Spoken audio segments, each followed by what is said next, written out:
எல்லாரும் எப்படி இருப்பீங்க? நல்லா இருப்பீங்கன்னு நெனைக்கிறேன். ஸோ நம்ம இந்த வீடியோல என்னத பத்தி தெரிஞ்சுக்க போறோம்னு கேட்டீங்கன்னா, பார்லிமெண்ட்ல என்னென்ன விஷயங்களோ நடந்துகிட்டு இருக்கு. ஸோ முதல்வரா இருக்கிற விஜய் அவர்கள் நெறைய விஷயங்கள பேசியிருப்பாங்க. அது மட்டும் இல்ல, எதிர்க்கட்சி தலைவரா இருக்கிற உதயநிதி ஸ்டாலின் அவர்கள் இன்னும் நெறைய விஷயங்கள டிவிக்கு மேல நெறைய குற்றங்கள வச்சிருப்பாங்க. ஸோ இதுலயுமே நம்ம இந்த வீடியோல கொஞ்சம் சிம்பிளா பார்த்தலாம். நம்ம சேனல நீங்க புதுசா வந்தீங்கன்னா சப்ஸ்கிரைப் பண்ணி வச்சுட்டு இந்த வீடியோக்கு லைக்க குடுத்துட்டு உங்க ஃப்ரெண்ட்ஸ்ல ஷேர் பண்ணிட்டு வாங்க. வீடியோக்குள்ள போகலாம். அதாவது நேத்திய பார்லிமெண்ட்ல என்ன நடந்திருந்ததுன்னா, ஸோ ஏடிஎம்கேல இருந்து 2 கட்சியா பிரிஞ்சுட்டு இருப்பாங்க. ஸோ அவங்கள அதில ஒரு சில பேர் விஜய்க்கு ஆதரவா சப்போர்ட் பண்ணியிருப்பாங்க. ஸோ இன்னைக்கு நேத்து சட்டமன்றத்தில பெரும்பான்மையை காமிக்கிறதுன்னு ஒரு முக்கியமான விஷயமா இருந்துகிட்டு இருந்தது. விஜய் அவர்களால காமிக்க முடியுமா? முடியாதான்னு பல பேர் எதிர்பார்த்துக்கிட்டு இருந்தாங்க. ஆனா வெற்றிகரமா அவங்க பெரும்பான்மையை காமிச்சிருக்காங்க. 144 ஸோ பெரும்பான்மை லீட்ஸ் அவங்க எடுத்திருக்காங்க. இத பத்தி நீங்க என்ன சொல்றீங்க? மறக்காம கமெண்ட்ல சொல்லுங்க. ஸோ அதாவது ரீசென்ட்டா 717 டாஸ்மார்க்க மூடியிருக்காங்க. இதுக்கு எல்லாரும் வரவேற்பை கொடுத்திருக்காங்க. நெறைய பேர் நெறைய விதமான குற்றங்கள முன் வகிச்சிருப்பாங்க.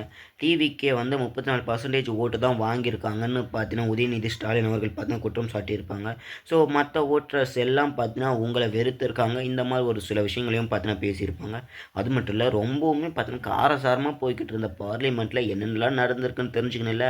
உங்க ஃப்ரெண்ட்ஸுக்கு எல்லாருக்கும் ஷேர் பண்ணி விட்டுட்டு நம்ம சேனல சப்ஸ்கிரைப் பண்ணி வச்சுங்க. கொஞ்சம் சப்போர்ட்டா இருக்கும். ஸோ நீங்க குடுக்குற ஒரு லைக் அண்ட் சப்ஸ்கிரைபருக்கு எங்களுக்கு ரொம்பவுமே மோட்டிவேட்டா இருக்கும்னு நெனைக்கிறேன். ஸோ மறக்காம பண்ணுவீங்கன்னு நெனைக்கிறேன். ஆக்சுவலா நேத்து நடந்த பார்லிமெண்ட்ல உதயநிதி ஸ்டாலின் எதிர்க்கட்சி தலைவரா இருக்கிற உதயநிதி ஸ்டாலின் சரியான கொஸ்டின்கள கேட்டு எழுப்பியிருப்பாங்க.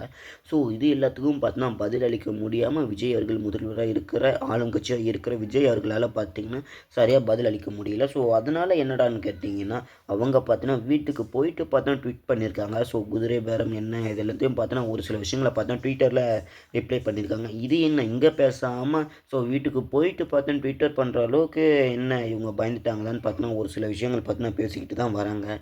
புதுசா ஆட்சிக்கு வந்திருக்கிற அரசு டிவிகேவோட கட்சித் தலைவர் விஜய் அவர்கள் ஜோசப் விஜய் அவர்கள் முதலமைச்சரா பதவியேற்றிருப்பாங்க. ஸோ அவங்க பதவியேற்றதுல 717 மதுபான கடைகள மூட போறதா சொல்லியிருக்காங்க. இன்னும் 2 வீக்ல இது கம்ப்ளீட் பண்ண போறதாவும் சொல்லியிருக்காங்க. இப்போ ரீசென்ட்டா ஒரு சில இடங்கள்ல மூடியிருக்காங்க. ஸோ அதுவும் இப்போ சோசியல் மீடியால பேசப்பட்டு தான் வருது. ஆனா முக்கியமா இங்க சொல்லப் போற ஒரு முக்கியமான விஷயம் என்னன்னா, மோஸ்ட்டா வருமானம் வரதே இந்த மதுபான கடைகள்ல தான். இதுவே மூடிட்டாக்க கவர்மெண்ட்டுக்கு எங்கேருந்து வருமானம் வரும்னு கேட்டிங்கன்னா, இது ஒரு டவுட்டாவே இருக்கு. ஸோ கிட்டத்தட்ட 717 கடைகள் எந்த இடத்துலலாம் மூட போறாங்கன்னு கேட்டிங்கன்னா, கோவில், ஸ்கூல், காலேஜஸ் இந்த மாரி நெறைய இடங்கள்ல பஸ் ஸ்டாண்ட்ஸ் இந்த மாரி 500 மீட்டருக்கு பக்கத்துல இருக்கிற எல்லா இடத்துலயும் இந்த மாரி மதுபான கடைகள மூட போறதா சொல்லியிருக்காங்க. ஸோ இத பத்தி உங்களுடைய கருத்து என்னன்னு மறக்காம கமெண்ட்ல சொல்லுங்க. இந்த ஒரு கன்டென்ட் பிடிச்சிருந்தா மறக்காம சேனலை சப்ஸ்கிரைப் பண்ணி வச்சுட்டு வீடியோக்கு லைக்கை கொடுத்துட்டு உங்கள் ஃப்ரெண்ட்ஸை ஷேர் பண்ணி வச்சுருங்க.